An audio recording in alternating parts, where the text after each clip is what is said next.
Hello, this is the Dope Black Dad podcast, and I'm here today with Chris Bex, Uma Kankia, and Donald Butcher. Thank you guys for joining me. I very much just wanted to quickly ask you. So we've seen that the government have announced the return to school from June 1st, Monday, June 1st. And there's been quite a big response. I think some people are quite skeptical of the speed in which this return to work and normality seems to be operating at. We did a poll on Twitter and asked the question, will you be sending your kids back to school on June 1st? 64% of our followers said no, they wouldn't want to. I think 25% said they were skeptical and only 8% said yes. So I just want to quickly ask, how are you guys, obviously as fathers, in terms of your kids returning to care or to school or nursery? How do you guys feel about that? Well, I'll go first because I'm answering in theory because my daughter is just turned 2 and so doesn't go to nursery yet. But if she was in nursery, quite simply, no, True. absolutely no way. You sound just like her. I think from my perspective, I was having this discussion because we had a telephone call earlier from our nursery, just wanting to know what we're doing. And I think still in the midst of those discussions, so this is me just kind of freestyling, not something that we've confirmed yet as a couple. But I think, I don't want our children to be going back in the first wave. So I kind of want to see what happens in the first couple of weeks, and then kind of look at, okay, things seem okay, and schools seem to be getting to grips with everything that's going on. Then maybe like reintroducing them back into school, kind of, and nursery for my 2-year-old in small ways, just to kind of build that up again. Because I appreciate, especially seeing for my daughter, she's been off school now for 2 months.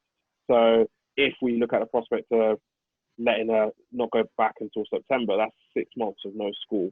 Although we've been covering the homeschooling element of it, it's more about the kind of the social element and kind of that interaction with other children of her age. So definitely mindful of that. And I think from our perspective, again, I'm saying this and not confirmed it off yet, but I think we will be looking at a phased return, but definitely not on the 1st of June. For me, my kids are homeschooled anyway, but if I was sending them to school, it would be the same as Chris. I'll be wheeling up the same tune. But the thing about it for me is, you've got to think about, okay, how does that logistically work for schools? Have they got enough space to be able to 2-meter distance each student? And not just that, when it comes to meal times, how does that work, right?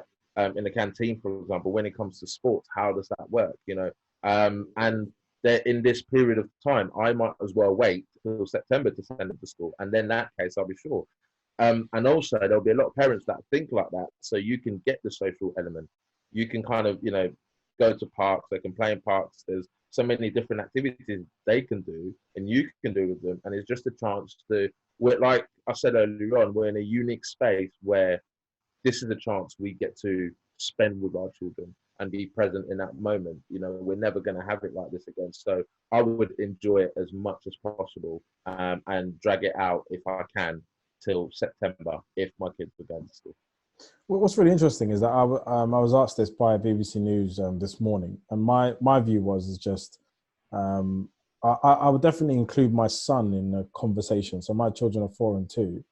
And my son, who understands enough what's going on. About 2 weeks ago, he said to me, I don't really want to go outside, Dad. And I was like, why? You love going outside for anything. And he was like, I don't want to get the coronavirus. So he's picked up on the messages and obviously the conversations that we've had, and he's made a conclusion that he doesn't want to go outside. Now, that's 2 weeks ago. And since then, I've been asking and checking in as to if his feelings have evolved. But if he didn't want to go to school, I definitely wouldn't be pushing the scenario, and I would wait for him to be comfortable and he felt safe. I think from me and my wife's point of view is we're actually enjoying this time with the kids, and the school term is just about to end. So unless our offices recall us back and ask us to change the way of working, I think it's really nice to spend this time with your kids and maybe changing it up, because if we have freedom in terms of where you can get childcare for your children, I would more want to do stuff on the weekends where they could stay with my mum for now, and that could break up our weeks. But I'm really enjoying this time, and I feel like that's one of the few positives that we've had from this time, is that we've been able to spend real time with my kids and get to know them properly, and be able to spend, and just them to see me all day, every day. And so I wouldn't want to give that up lightly. But I think that 64% of people say no is just because the lack of information, I think. How would you guys rate the process, the communication of how we've got to this point so far? I'll start with you, because you're violently shaking your head and thumbing down. Well, I mean, anyone that knows me knows, and I've had these debates with my wife, you know, I've been highly critical of the government. I know a lot of people say that, you know, government have tried to deal with things in a particular way, and I understand that it's an unprecedented situation. But I think my problem has been there's been so many mixed messages.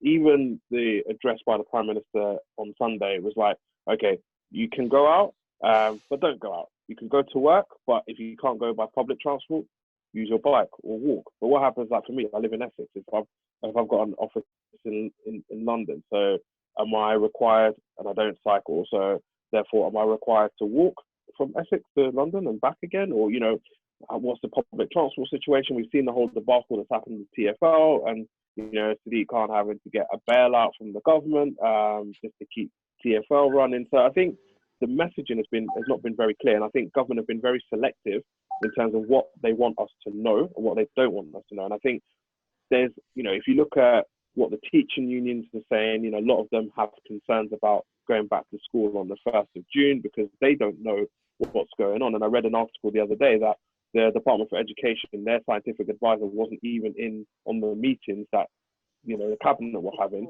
to decide when to go back to school. So how can you then expect people to, you know, parents to feel confident that actually, yeah, it is safe for us to send our children back to school if you're, you know, the chief scientific advisor for the Department for Education isn't even involved in that decision-making process?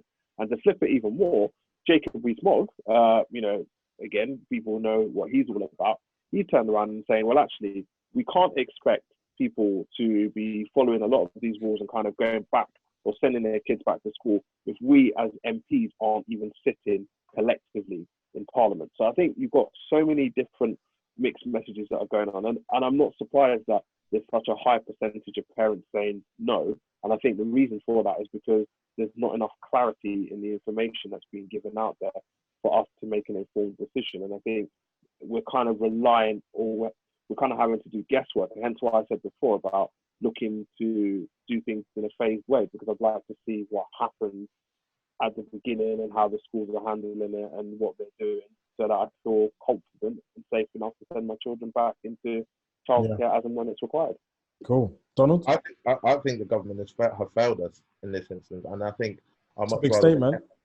Sorry? No, it's a big statement. It is a big statement. I think, you know, when you think about the process they've gone through, you know, from seeing all their counterparts, you know, Greece, for example, if you look at Greece, Greece, a very small country, which in the rest of Europe we would consider a small country and not a power play.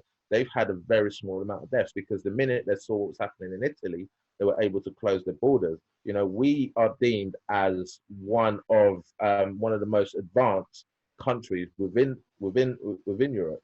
So why has a small country like Greece been able to take evasive measures and we haven't? Why are we still sitting back?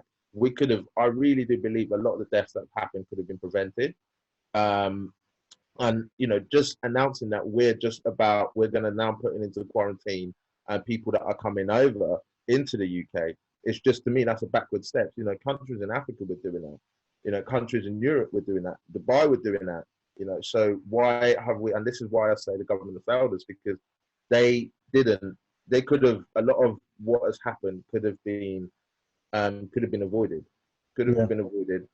And, you know, they just had to look at other countries and what they were doing. I think we were just that bit too stubborn to do things. And what I like to see is for them to come out and say, look, we could have done things differently. We didn't do things differently. We're going to learn from it.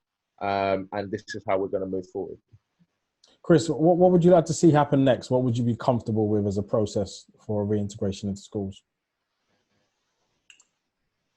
I'd say that hesitance I would have sending a child back to school would be that, again, on the back of what Uma has said, with the examples set by the government in their handling of this entire crisis, why would you expect a state-reliant state institution to do any better than you? What I would like to see, I think, certainly more PPE, basic,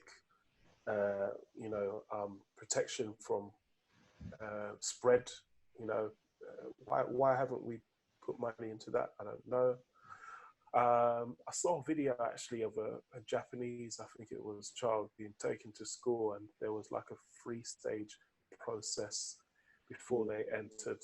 And maybe again, there's another example. But if we don't want to look at what anyone else is doing and be strong and proud, and at the same time ignorant UK, then.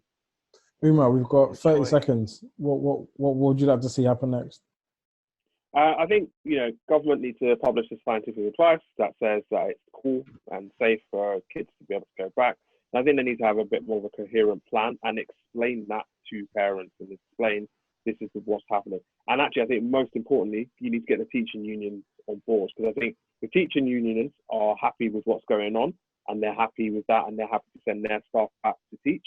Then I'm cool with that, because obviously they've gone through a process. But I think until that point happens, then I think we just have to keep a watchful eye on it. Brilliant. Guys, thank you so much for your time today. We've had Chris, Uma and Donald. Guys, thank you. We'll be in touch again soon.